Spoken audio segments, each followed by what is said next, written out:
It's too late now. The excluded middle, Ryder Ryan, coming at you from the bunker, down under. Armageddon is upon us. Is it? I don't know, man. They keep saying end of times. We are living in end of times, man. But they've been saying that for a long time. I think they were even saying that when Jesus walked the earth. However, though, if you start looking at things and prophecies and whatnot, I would definitely say we are probably, in my opinion, leaning towards the end of times. But however you look at it, we are always drawing near to that day. Yeah, since the day. Since that day. Just saying. So I would just say to stay in a constant state of preparation, as you should be. Keep your heart light, your mind on point, your body good, and just stay focused, man. Stay focused. And may we endure and receive that ultimate prize. Yeah. To the end. To the end. May we endure till the end. I feel like that's been topic of conversation a lot this week. Yeah, I've talked about it quite a bit. So even in Jesus' time, John the Baptist really thought that all of Jesus' things that he was promising would be fulfilled while he was still alive. Yeah. The apostles, after Jesus and Pentecost, thought that they would, even though he told them, you know, like, some of you will taste death before I return. I mean, in their minds, they thought it was going to be a short time period. Yeah. And then you have to go back and think of, like, the hundreds of years that the children of Israel were in exile, and, you know, the 40 years of walk in the desert. The pharaohs and all that, man. And the patience to endure. Man. And, you know, and I would say, like, just think about this. Like, if we were to, you know, go back and say we have a meeting with Paul, you know, we go to heaven, you know, we meet Paul. I mean, would he look at you and be like, you know what I mean? You guys are weak. Like, you know, like, well, you know what I mean? Almost talk some smack because of our complaints and our whines and our cries and, you know, what you hear. And I mean, and look at what they went through compared to what we've gone through. I'm a chronic complainer. Yeah. You know what I mean? And I mean, that, you know, I mean, the amount of inflection of pain and hurt from their enemies and whatnot against them and their beliefs. I mean, to the point of, you know, imprisonment, to the point of crucifixion, you know, being stoned, hung. I mean, you know, you name it, they went through it. They still are. We just don't recognize it as much because we have such religious freedom. Yeah, so much freedom. I guess, yeah, if you go over to other countries, and then you get to look at it like that. I mean, look at the level of, I guess, I don't know how you could say that, just like the level of faith and strength that they have because they're being inflicted and being condemned and, you know, being attacked. I have a pretty gruesome video, and I think this happened over in Egypt. I'm not 100% sure, but they had a line of Christian men lined up and beheaded all of them. Yeah. And I've always thought to myself, and I've expressed it amongst others in fellowship, what if in the middle of the night, a bunch of people dressed in black come in, grab your kid up by the neck, gun to his head, and say, I'm going to shoot him dead unless you renounce Jesus Christ. Mm.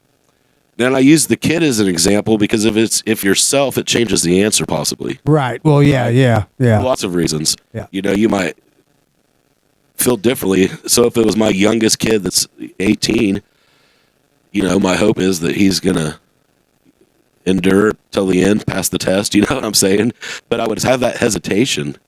Right? Yeah, for sure. I mean, that puts because I don't know what his eternal destiny is. I think you would just have to. I guess that you would find something out like that. I would suppose in that moment. I hope that moment never comes. Right. I really don't. It would be intense. It gets. Well, and if we are a lot to worry about. Yeah, and if we are truly living in end times, and if you go to Revelation, I mean, eventually, yeah, the beheadings will begin to take place. You know what I mean? We will find ourselves on the guillotines. There again, they already are. Yeah. They're just not happening in America yet. True. Well, I think it'll be more. Will. I think as we progress and move forward, I think you would begin to see that more and more show itself, even where we're at today. Religious persecution has happened basically since the first death. Yeah. You know, I mean, that was like kind of the first separation of tribes. Cain was banned to whatever, the desert, you know, blah, blah, blah, go on. And then the more separation and the more things that happened. So you had children of Israel, not children of Israel, lots and lots and lots of wars. Yeah.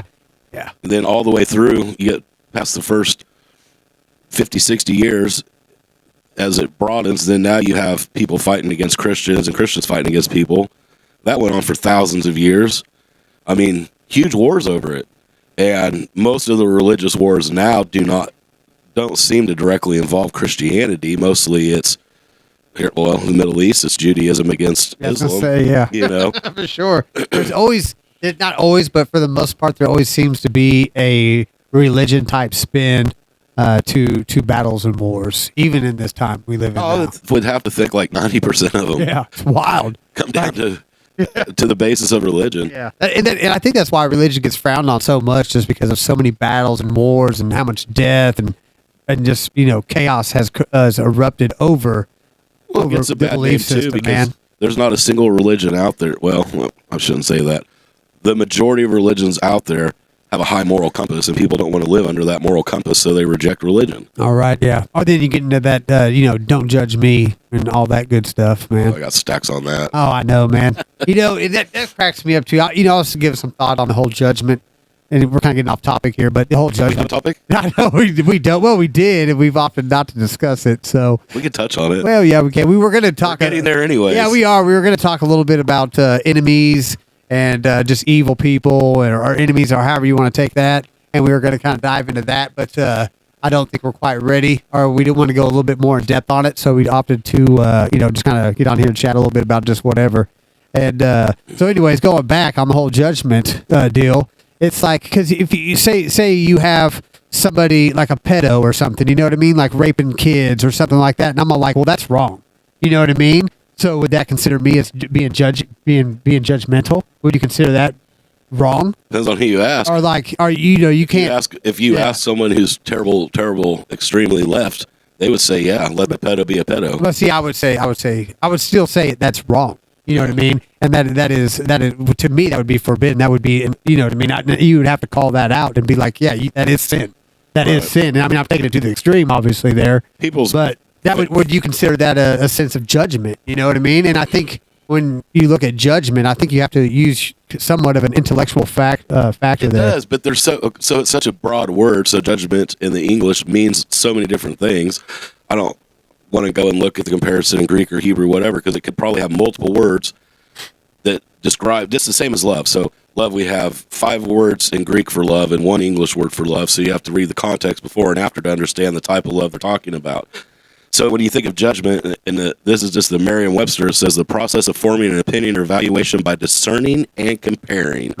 So of course, instead of using the word judgment, me and you use the word discern a lot. Yeah, we do discern a lot. An opinion or estimate so formed, the capacity for judging is discernment. The exercise of this capacity would be judging, or judgment. And maybe we discern with godly wisdom, you know what I mean? Yeah, and then this is capitalized judgment, the final judging of humankind by God, a divine sentence or decision. That's the judgment that we're supposed to stay away from. That condemning number one line, the process of forming an opinion or evaluation by discerning and comparing. It's just like when I'm hanging out with so-and-so or whatever, if they're say they're Christian and they're struggling, it's my duty and command to kindly and lovingly call them out. And I hate to say it, and I've been in this situation numerous of times, is most people's response is, you're not the judge, or how dare you judge me, or why are you judging me? Yeah. And I'm like, I'm not sizing you up against my moral compass, which you're already below my moral compass line.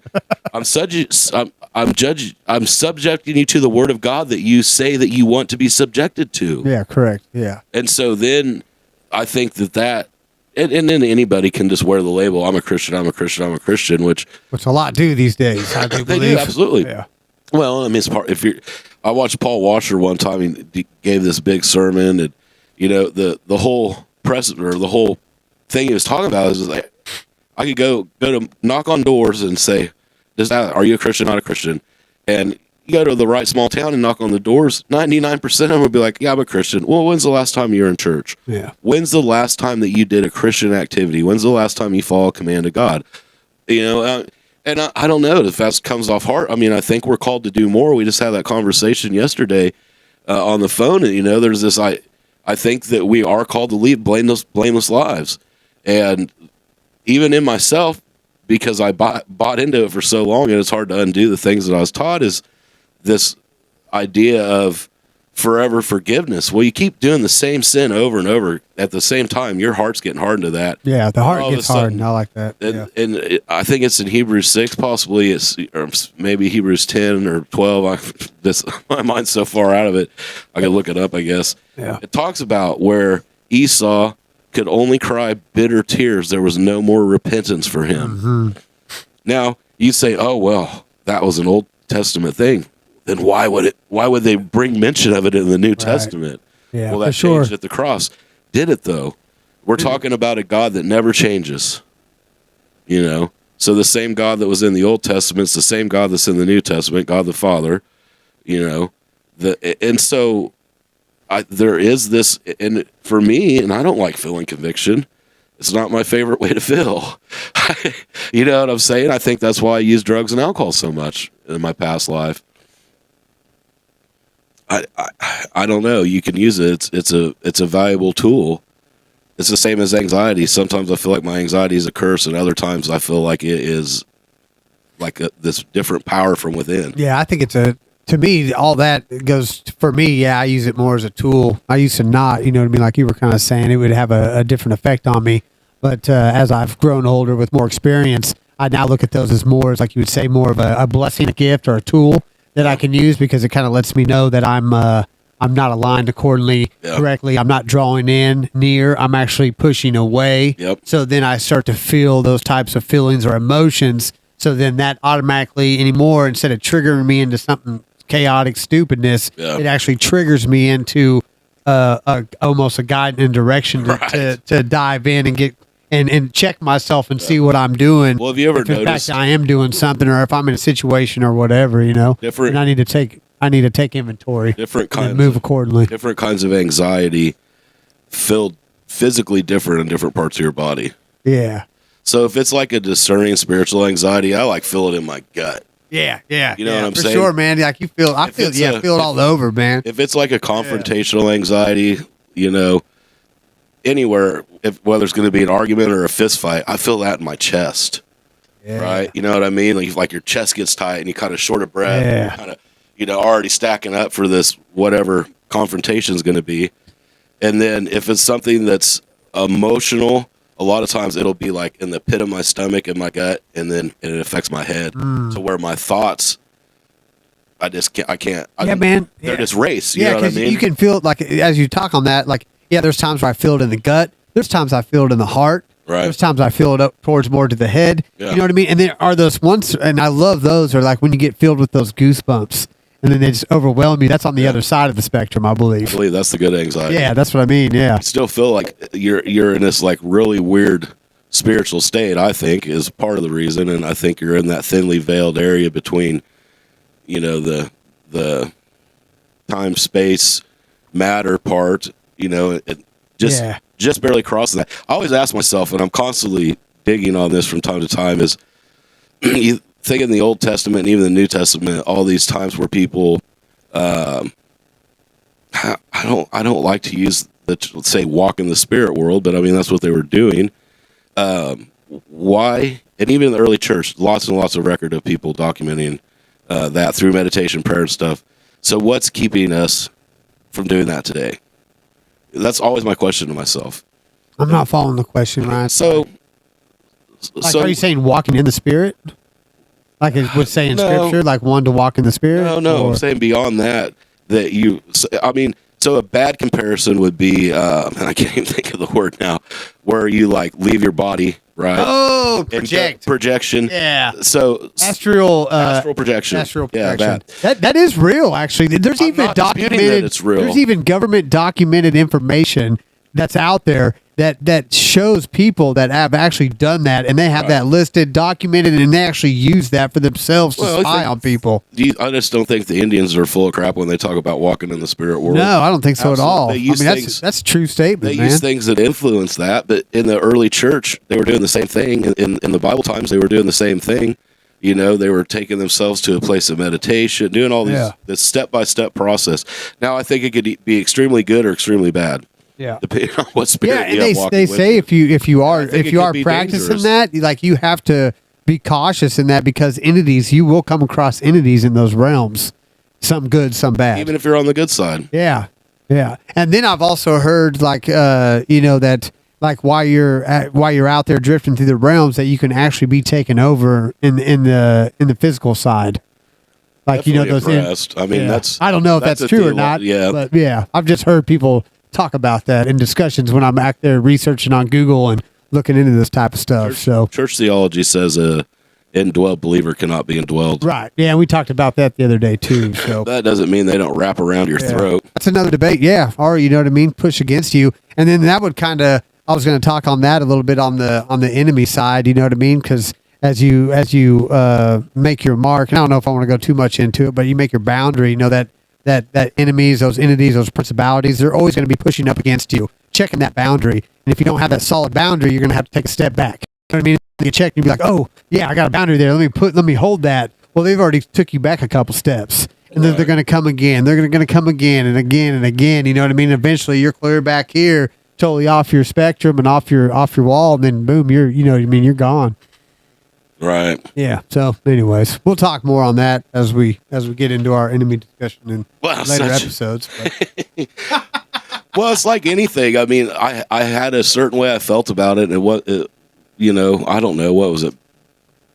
Late last year, early this year, kind of went through it a little bit and did a little research on it. Oh man, that was wild. That's a wild story right there, man. Ryan had a whole book. I mean, pretty much ready to go on that, and it just disappeared. Yeah. GONE, man, it was gone. We was ready to shoot. We went to it. I had my stuff ready, and your stuff was gone. It was on my table amongst other paperwork, and I mean, it disappeared, man. It was the weirdest.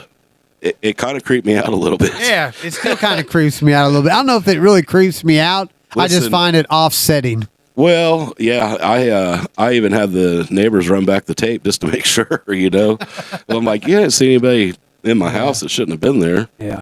And I don't know. I know that I'm pretty disheveled, disorganized. Obviously, you can see by the state of my bunker now. But stuff like that, I keep together pretty good. Yeah, maybe we just jumped through a different timeline right there, man. Maybe I had my stuff and Ryan was prepared, and then Ryan just drifted into a whole nother spectrum of time. And we met again on this one, and he never even did his notes in this time. I was ready, but he wasn't. You know what I mean? What's really going on? Took him with me to different. That Mandela effect. You know what I mean? I don't know. Yeah, that's good. Yeah. There's some truth to it. People want to change what they believe. I mean, well, just look at like I love extremes. So I mean, the people that try to erase history, and it's crazy the stuff they try to erase. Like there are literally a lot of people. They don't believe that the Holocaust happened. Yeah, and I think they're trying to erase that. Yeah, and they're still up against. I mean, I'm not a Zionist, don't get me wrong, but at the same time, it's like I believe in preservation of life. So all these wars that I think are just nonsensical, there's no reason for them. I think things can be solved in a different way. If people want to act a certain way, fine, let them act that way. Yeah, if you want to take on a whole country because you don't believe their religious beliefs, well, just let them be and bring your people back. Yeah, it's like, why do you want to go over there so bad? Let them have their tiny piece of rock. Yeah, it's like, why do we as worthless ground? Why do we as people or civilization feel that we have to continuously just push? Okay, we know better. Yeah, exactly, on other people's boundaries or other people's perimeters. It's like we have our perimeter. If someone was coming there and push on that, we wouldn't like it, but yet we go and push on theirs. It's like at a minimum level, we do that. You, me, everybody included. We do that principally the same thing. If we don't like something the way it is, we try to institute change. Sometimes when we try to institute that change, we try to do it with dominance or aggression. Good point. Yeah. Instead of just asking politely. Like, hey, would you mind? We'll let you worship however you want to worship. Quit trying to proselytize our people, and we'll quit killing you. Yeah. Pretty simple. Simple. Seems simple. Now you throw that human nature into the mix, man, and it creates almost that chaotic, man, that chaos, man, that war, that battle. It's like, come on. Yeah. Like it's okay that they're over there not wanting to do what you want to do, man. And it kind of goes into this whole thing, like when we first started this, like looking for this truth and what others believe is truth that we don't believe is true. So if I was sitting here with my buddy that is Muslim, it would be totally different conversation because a lot of the principles are still the same, but our theological beliefs are not. I mean, night and day different. So then, at some point, it's like, well, he believes this to be true, and I believe what I believe to be true. Which was right? Yeah. Right. And then, how do you get past that? I mean, for me, that's where I wrestle with the whole enemies and evil people and those things, and where God says, make a table for your enemies, love your enemies, do good to those that hate you. And for, like I've tried explaining to people, like sometimes doing good to the people I dislike is just not being around them. Yeah. Well, yeah, but if you're at that table too, and you're sitting there and you're trying to out good one another, well, you know what I mean? The purpose. Well, that would be amazing, but instead it's like, everyone are just having simple conversation and not, and I guess not passing those condemnation type judgment on one another, and just have a flowing conversation. I mean, I think that would bring about a little bit more unity. So you know what I mean? Or have compassion for one another, a little bit more understanding from where everybody's views at. Right. And I mean, and what makes your view, like in that instance, what would make your view right more so than their view is right? Because they believe probably to their dying breath that they're right. You know what I mean? And would probably get their head chopped off over their belief.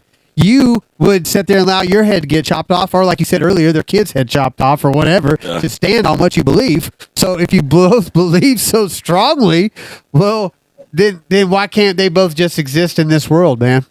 Well, they can exist. At some point, you quit beating a dead horse, right? Right. That's Move what I on mean. to the next one. Yeah. I find it interesting, but they don't. But that's on. But then we go back to, it's like they don't seem to just stop because you're beating a dead horse. Then what happens is conflict, battles, wars. You know what I mean? Begin. People actually begin to get their heads chopped off over it. Well, literally.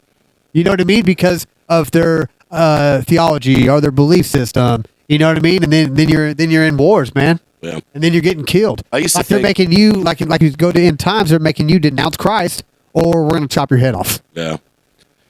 Well, yeah. Like, why is that not okay? I used to think that, I used to not worry about those things happening in my kid's lifetime. Yeah. And almost my grandkid's lifetime. You know what I mean? And then I think, I'm 44. My youngest grandkid is 2 months old. What's it going to look like in 44 years for him?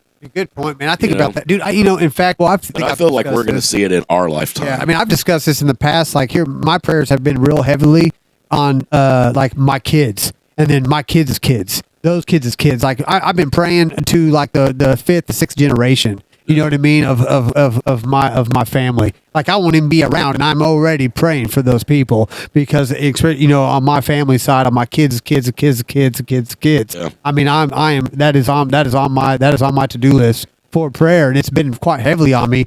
But yeah, and like you said before, like I never thought I would see the stuff like I'm seeing now. Like, I think I talked about that a couple episodes ago, where people think they're Jesus. I couldn't even fathom the idea of someone actually truly believing they were Jesus. And that still kind of trips me out, man. But over the years, there's been dozens and dozens of people that have claimed to be not necessarily Jesus Christ, but a Messiah. Yeah. Okay. Yeah. And I know these people are saying they're Jesus Christ, man. Well, I understand that. I fully believe it. I'm not disputing that there is, but the number's definitely a lot less. You'll see a lot of them that say basically like they're a second Messiah. Things like that, or they're like these super prophets, Right. Messy, but they have this like, I don't think. But that's what I'm saying. But I understand people coming in thinking they're like the Messiah or a prophet. I mean, I get all that, but I'm talking like people actually believe they're Jesus. Like, I never thought I would see that. Yeah. I never thought I would see that as younger growing up. I just thought that was wild. That was even ever said or mentioned.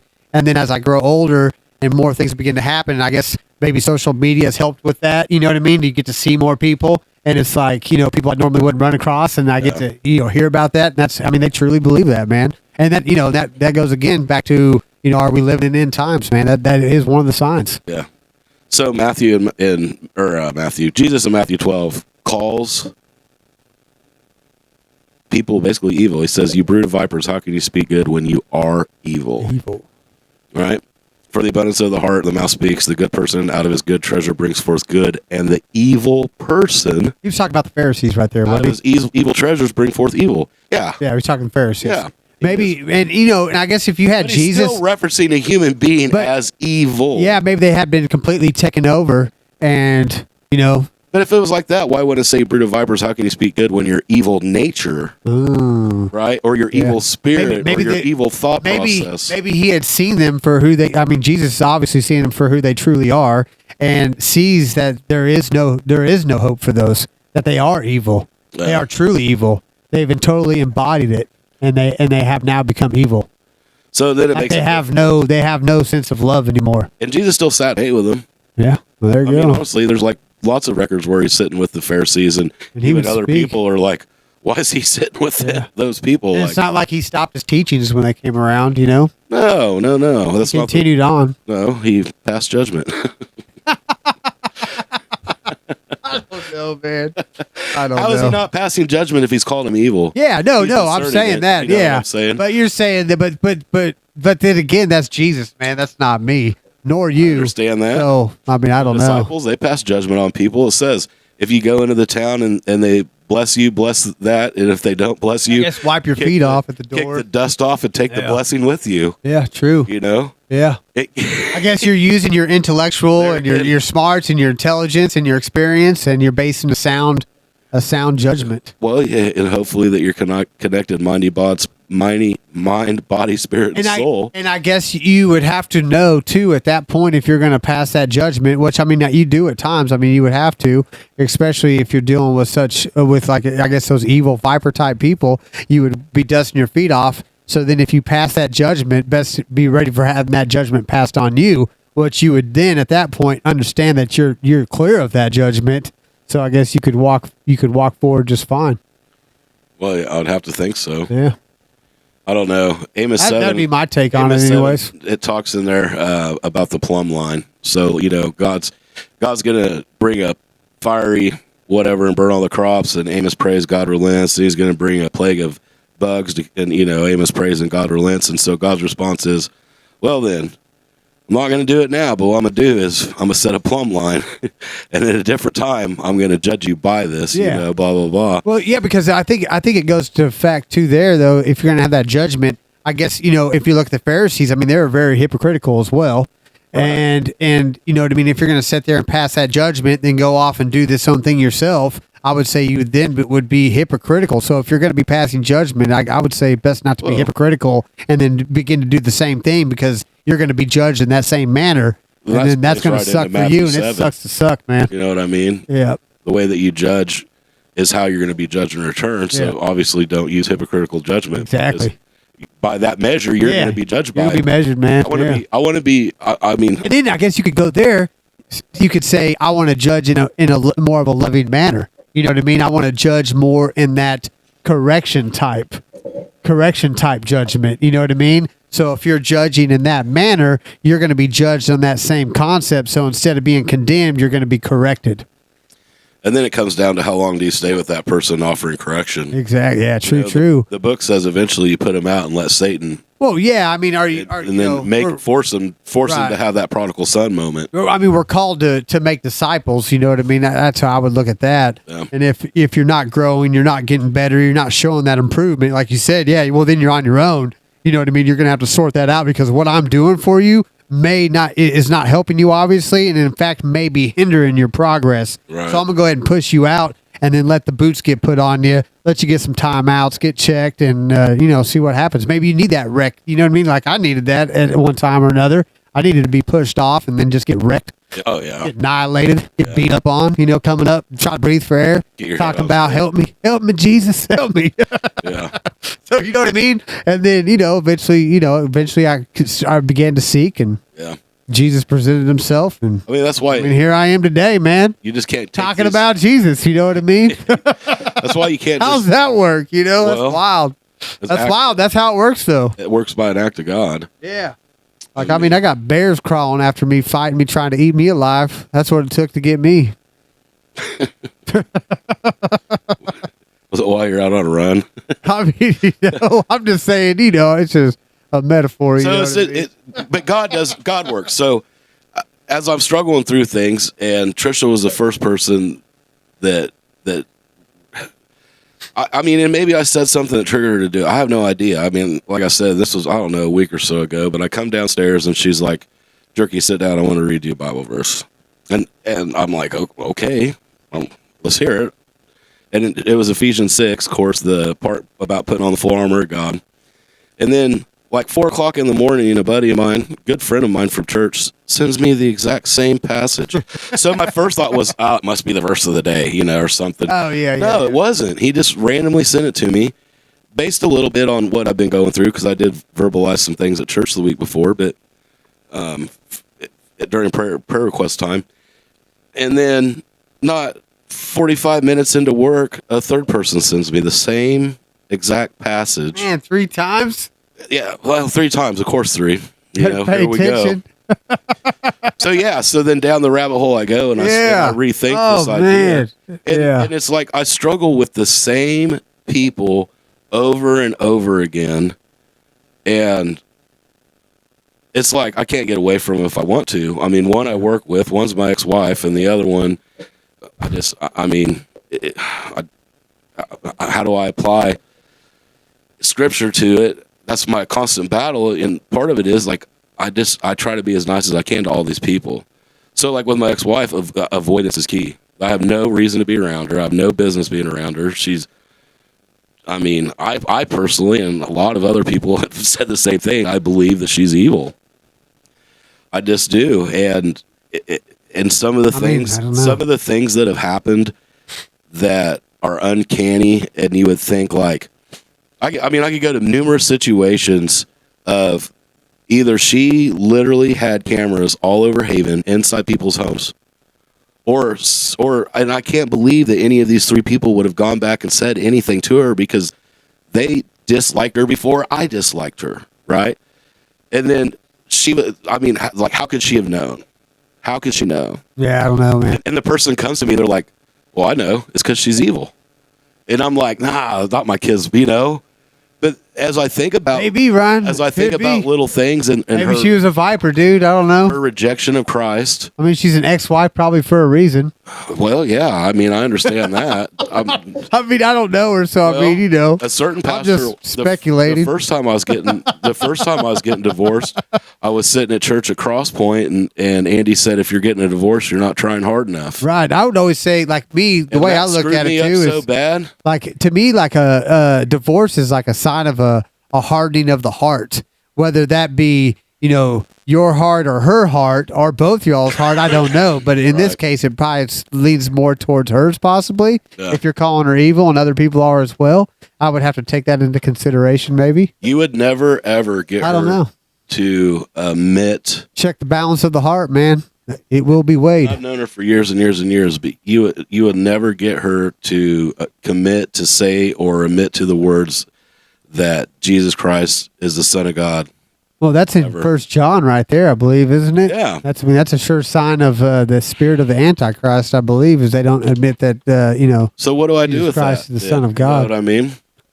I would say watch your step, man. You shouldn't probably... Anyways, never mind. Boundaries, bro. I have no advice. I would not have yoked up with that. Well, at the time, I wasn't living a high quality, godly life. I was living a rock and roll lifestyle. Yeah. Be careful. Be cautious who you join your yoke with. Yeah. You know what I mean? And even at the times like where we were going to church, where she hardly ever went, me and the boys were going. I mean, she really, honestly, like almost made fun of us for it. Yeah.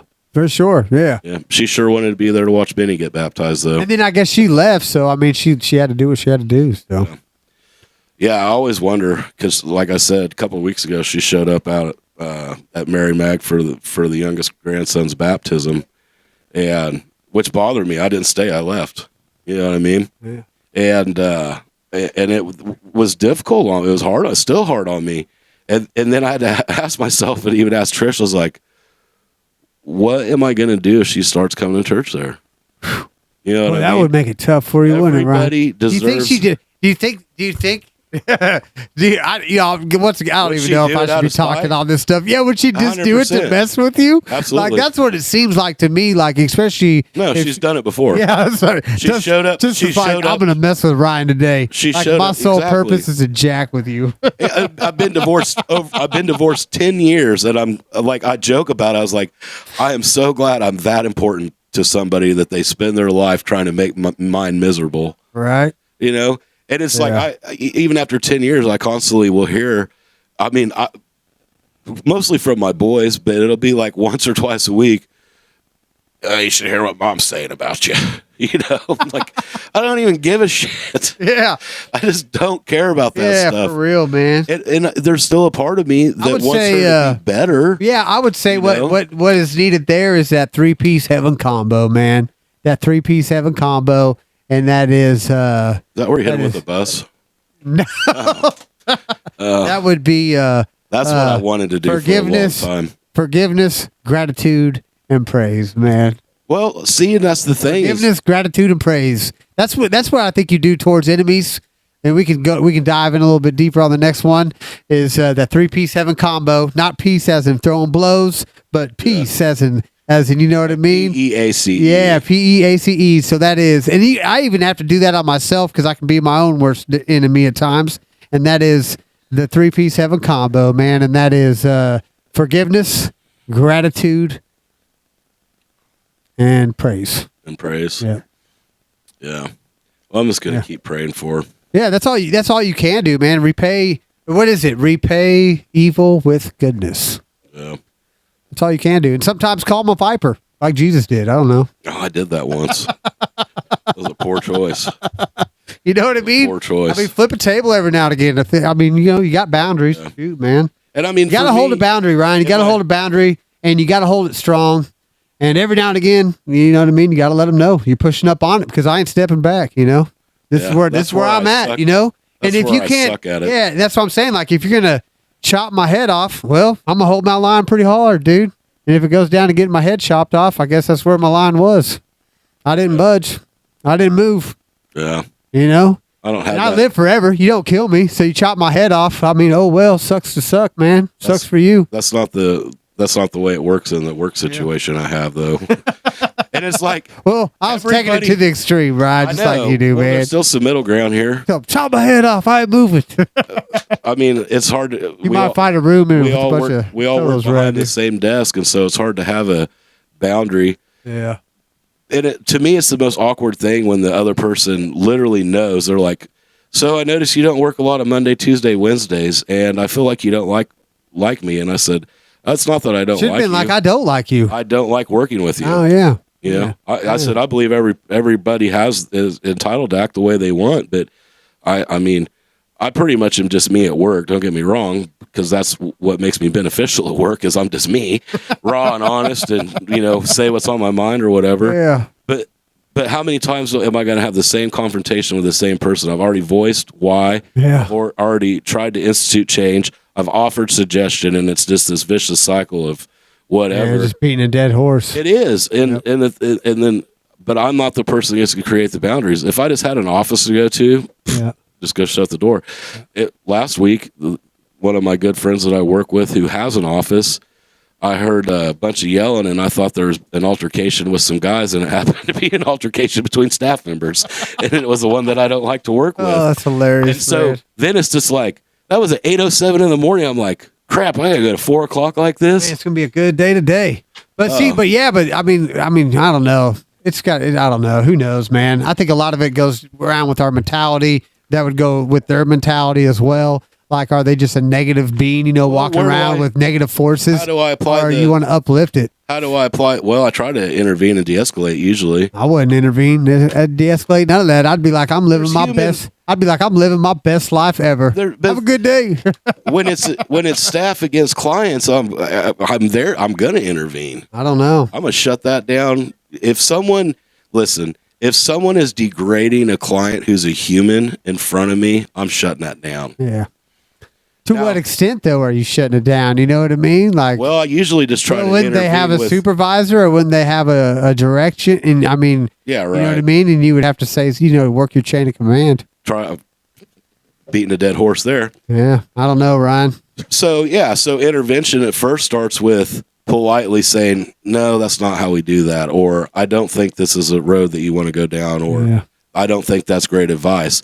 Then the response usually is immediately hands thrown up and slam the chair into the wall. Well, what do I know? You know, it's like, oh my goodness. Have a good day. Well, I've done that too. Just left. I would leave because then you're taking yourself out. I'd just be like, have a good day. I'm staying right here. Yeah. So it's good like luck I to you. feel like I'm in this position. You know what I mean? I have to protect, not protect them, but intervene, because I don't want them to blow up and get kicked out. You know what I'm saying? Over someone else's that shouldn't even be there. Everyone's got choices, Ryan. I understand that. I mean, I guess you just have to be there to see how the situation plays out. But maybe I should come get a little part-time gig there just for a few hours. You're in a work environment to help others, right? Yeah. And if you're not good at helping others, then you're in the wrong environment. Now, the other issue on that is they're so desperate for help that even me, who misses work all the time, they won't fire. You know? Yeah. So, well, I don't know, man. Sounds like you're in a tough environment right there, man. They'll hire anybody, no matter what. Well, there's that. And I could go find a job somewhere else. I just feel dedicated to these guys. But there's this thing I get it, right. that plays in. It's like, so you forgive 70 times.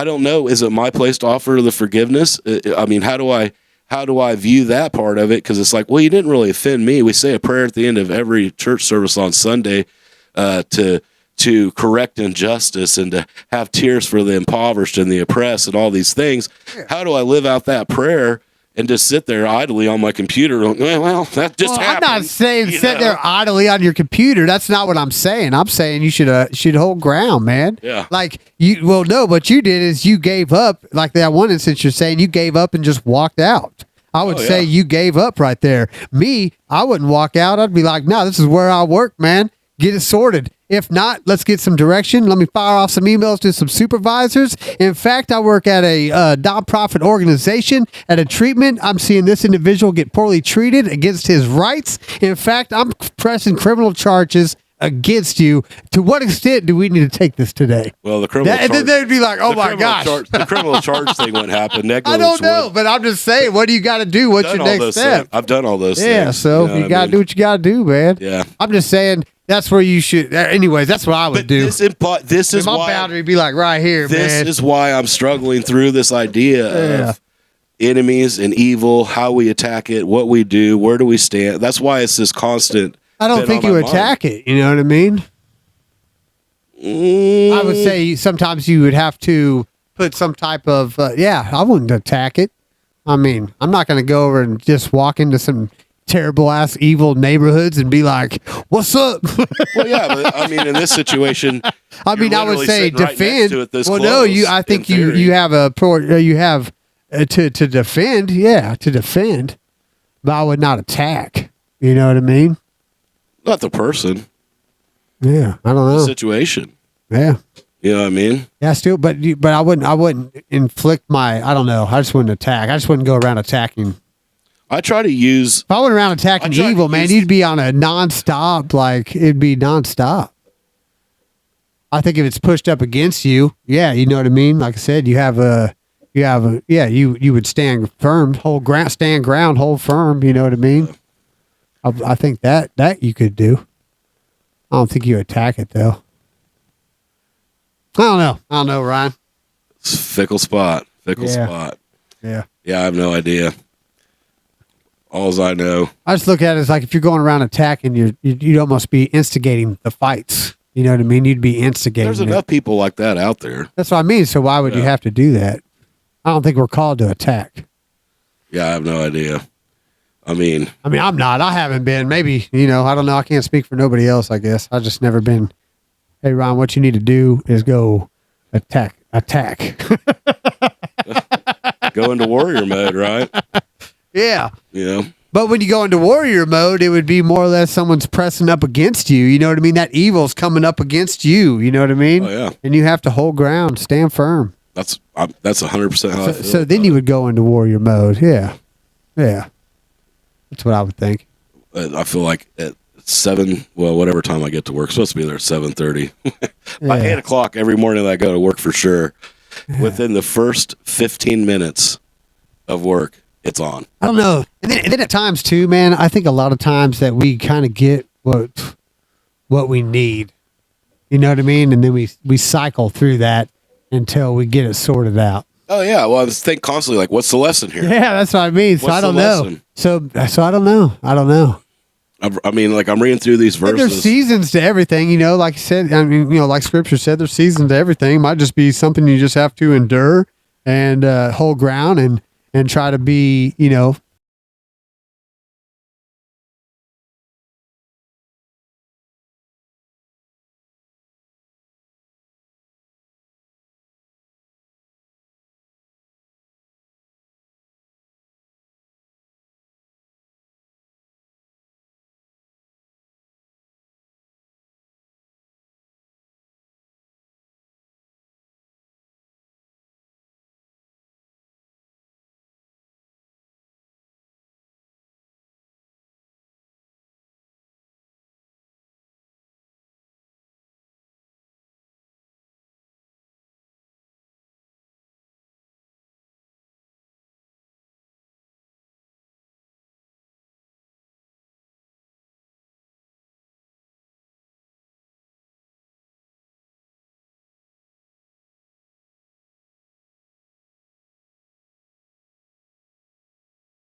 You know, a goodness in that time. Because just imagine if you weren't there, if it's as bad as what you're saying it is, you know, and these people are crazy and attacking these guys. I mean, their chances of success are pretty minimal at that point. So I would say just you being there as a different mindset, a different setting, a different energy there, it would almost bring about something maybe, you know, they could lean on and maybe hopefully get some success, you know? Yeah. I don't know, man. For me, on the other side of it, I'm thinking like I've worked in places where I wasn't liked, and I just didn't stay. Yeah. You know what I mean? Yeah. Like where you could just tell, like for the longest time you're on the end, and then all of a sudden you're kind of the out. Yeah. You know, you're not part of that clique anymore. Oh yeah, man. But I think everybody goes through that. Like I said, then you go back to seasons. Like there's times where I work right now that sometimes I feel like I'm just out there on my own little island. You know what I mean? But I mean, I don't care. I'm doing what I need to be doing. Like, I like my own island. Yeah. You know, I find a lot of peace out here by myself without no people around. In fact, I find it much more easier without people around. When you start bringing people in, it becomes much harder to love. I constantly say I don't like people. I love people, but I just don't like them. Yeah. It's always funny too. So like I missed a few days of work this week, and I got on the chat yesterday because a friend at work had texted, and this I'm always happy at the end of the day. Like I missed 8 hours of work, which I can make up by working 100 hours next week, which is probably what'll happen, not even by choice. But the drama I miss when I'm not there, dude, it's like uncanny. Like maybe that almost God did me a favor. He's like, it almost sounds like our politics, man. I'm gonna have you sick this week, Ryan, so you can dodge this mortar shell that's coming at you Sunday afternoon. Yeah. And I'm going to keep you sick all week, so you miss the one that happens on Tuesday, Wednesday, Thursday also. Yeah. That is crazy, man. Yeah. Yeah, there is a lot of drama I've noticed here as of lately. Well, but that could be, like I said, the politics too. I don't know. Everything comes down to that, it seems like. Yeah, you got Big what was it? Big Daddy Trump and Big Mama Kamala. What? Oh, I can't. What just happened? Yeah, I think I heard that off of what was that? That was Chad. I think that was Chad Wright off his show. I think Cornbread was saying Big Mama Kamala. Big Mama Kamala. Yeah. Big Daddy Trump and Big Mama Kamala. I just Have me rolling too, man. Yeah. Oh yeah. It's just nonstop, man. It's nonstop, especially with those two, man. They crack me up. Well, it's pure entertainment, man. It's pure entertainment. I love the entertainment. Yeah. I looked over. Maybe that's why you keep going back to work, Ryan, because you love the entertainment, dude. No. I was like, I'm getting bored at home. I'm going to work. Yeah, well, I never gotta catch up on the old soap operas. Never bored at home. I love being home too much. Hey, Trish leaned over here real quick. Oh, that's funny. Anyways, man. That Trish leaned over. Yeah, when I said you're bored at home, she looked over here at you, waiting for your response. Yeah. I love being at home. Yeah. Yeah. Nothing. I just feel like I'm glad that I am comfortable here. Yeah. You know. Yeah. House feels good though, man. The new house does feel good, Ryan. I lived in a home off and on for 16 years that I never felt welcome at. Yeah, that sucks. Yeah. Well, I knew on Sunday it's time to get back in my semi. Gladly.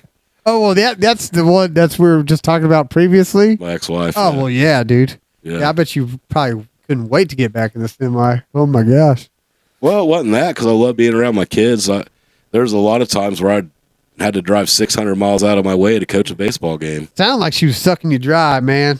That's what it sounded like to me, like a succubus. Is that what they call that on South Park? She's a Jezebel. Yeah.